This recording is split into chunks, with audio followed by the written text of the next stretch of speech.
What is up, Buttercup? Welcome to a Thursday Collection Connection, where we're playing that game that's just an excuse to talk about records. Today we're going to forge a connection between Primal Scream's Vanishing Point and the 1983 debut from Tears for Fears, The Hurting. That's coming up ahead, but first we need to clear up the connection between Mighty Lemon Drop's Happy Head and Primal Scream's Vanishing Point. Boy, it's hard to remember album titles off the top of your head. And that connection is that they both appeared on the legendary NME cassette C86. In fact, they were the first two bands on the original cassette.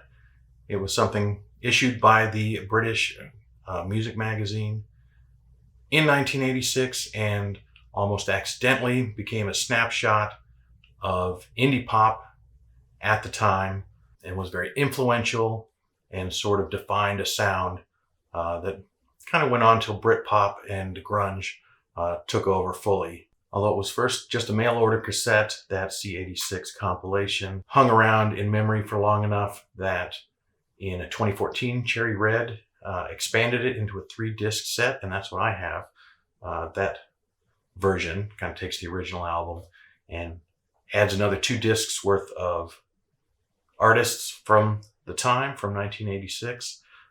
Really kind of makes me love Cherry Red, their ability to curate these kind of mixes and still expose me to new things after all these years. And that connection was guested by John over at the Digital Gramophone channel. And he needs a shout out from me, like a newborn baby needs a tooth fairy. But nonetheless, there you go. He guessed it. Sometimes he hibernates for a little while on his channel, but he seems to be in a period of activity now. So you can go out and check his videos out on the Digital Gramophone. And with that, let's get on with the show.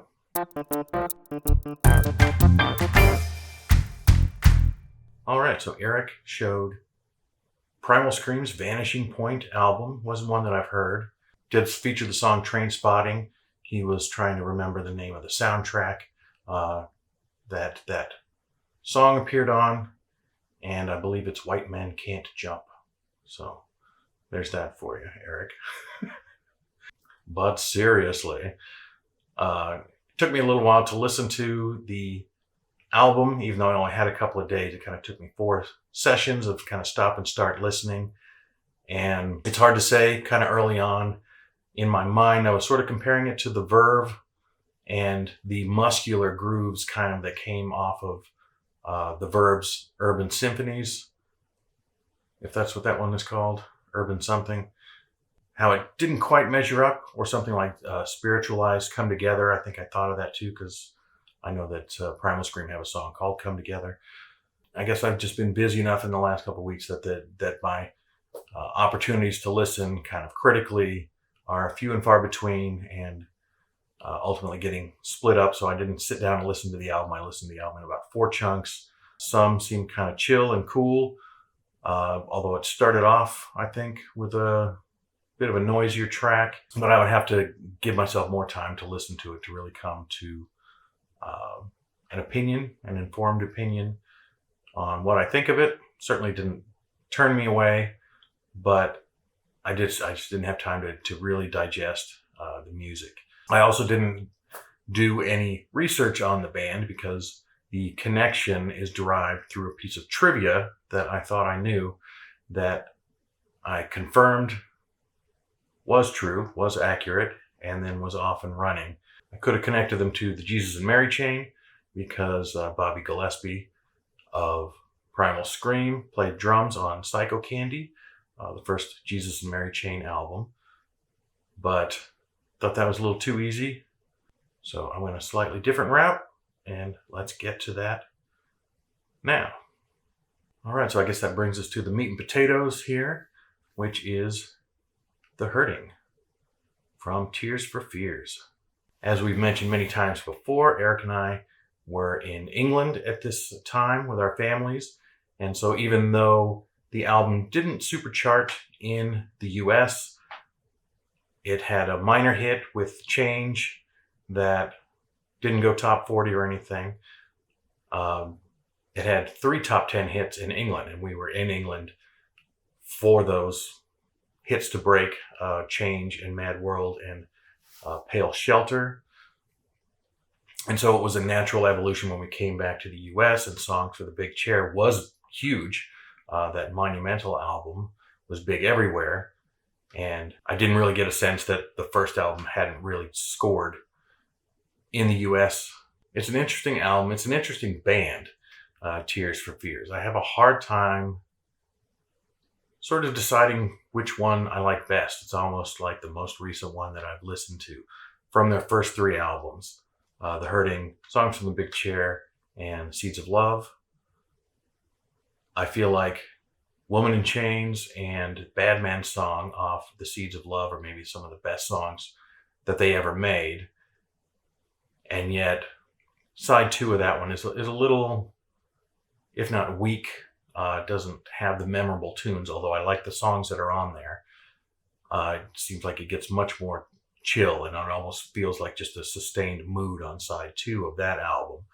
Songs from the Big Chair was, of course, massive, filled with big chart hits, and even the deeper cuts on there really resonate with me. But it feels like everyone's album, so it's a little hard to feel like it's your album personally. And The Hurting, which I didn't get until after Songs from the Big Chair, is a great record while I'm listening to it. I think the title track, which opens up the album, is possibly my favorite song from the record. I have to remind myself that it was not a single, but I think it's a great tune, great opener, draws you right in. And you still got Mad World, Pale Shelter, hot on the heels of that. And you still got Change to come later on.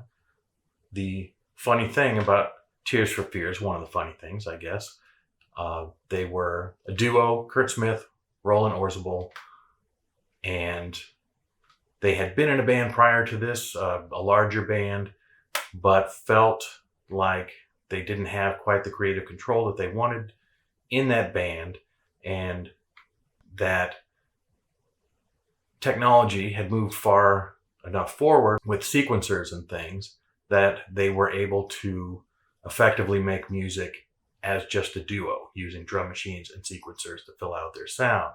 And so what's funny about it, kind of, is that this album is deadly serious, which counterintuitively maybe makes it kind of hard to take seriously. The pop tunes, they're great tunes, great melodies, and yet they're so profoundly unhappy that it's almost a parody of itself. I think it works through most of the album. The only one, The Prisoner, is a very dissonant song. It's the penultimate track on the album, and the last track on the album is Start of the Breakdown, and The Prisoner feels like it should be called Start of the Breakdown because it's so dissonant, but it feels like it's trying so hard to be a harrowing soundscape that I almost have the opposite reaction. It makes me laugh a little bit.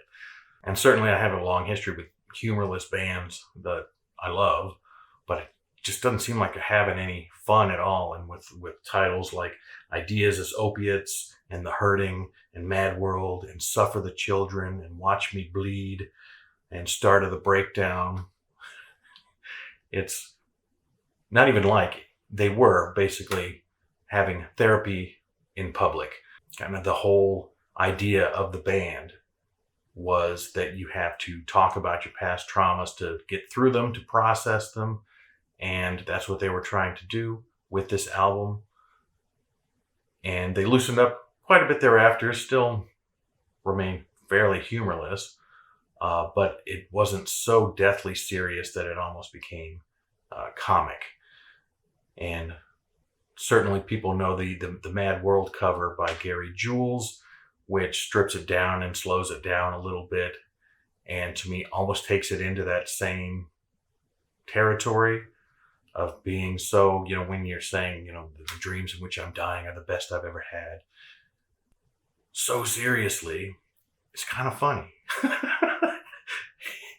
And so, ironically, it makes me laugh a little bit, but the songs are great. I really enjoy them. The Hurting is a great tune. This particular edition is an extended remaster, has extended versions of those hits, Pale Shelter, Mad World, and Change, and also includes an extended mix of The Way You Are, The Way You Are, yeah. The Way You Are, which was a follow-up single, didn't appear on any album. I think they maxed out the time on the CD just enough that they couldn't include the actual single version, but they do have an extended mix of it on here. And it's much better than like the bonus tracks actually on Song from the Big Chair. That's something that really pulls those down. They feel like a band that really crafted their songs and would sort of craft them to perfection. And when they tried to be experimental, you could just tell that the ideas needed more work, and the idea phase is almost unlistenable.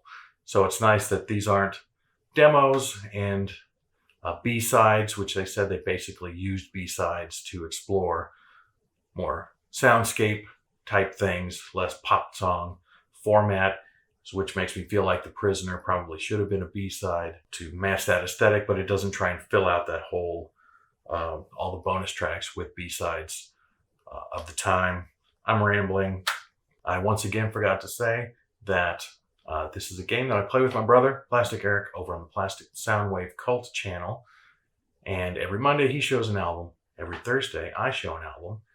And the connective tissue is that the albums in some way relate to one another. And we just go on and on in an endless chain. And so the goal for you is to figure out what is the connection between Primal Scream and Tears for Fears. I will say it is based on the band, not based on the specific album. I could have chosen any Tears for Fears album, but we had done Song from the Big Chair previously, and I just decided on this one. I do have not only the Seeds of Love, but the one follow-up, Elemental, and that's kind of, even though they've come back around and released an album as recently as the last couple of years, I think the Tipping Point, funnily enough, not Vanishing Point, that's the Primal Scream, the Tipping Point, which was, again, their first album in about 17 years. They put together a thing called Everybody Loves a Happy Ending in 2004, which was itself a reunion after they had gone dark for a number of years. So they're still around. I have to say Kurt Smith has aged like a boss. The guy looks like a distinguished gentleman. But yeah, so I will throw The Hurting by Tears for Fears from 1983 over to Eric, and he will find a connection in his music collection and present that on Monday. So you can look forward to that on the Plastic Soundwave Cult channel. And that's all I have. I've said my piece, so I thank you for watching. Bye-bye. Roland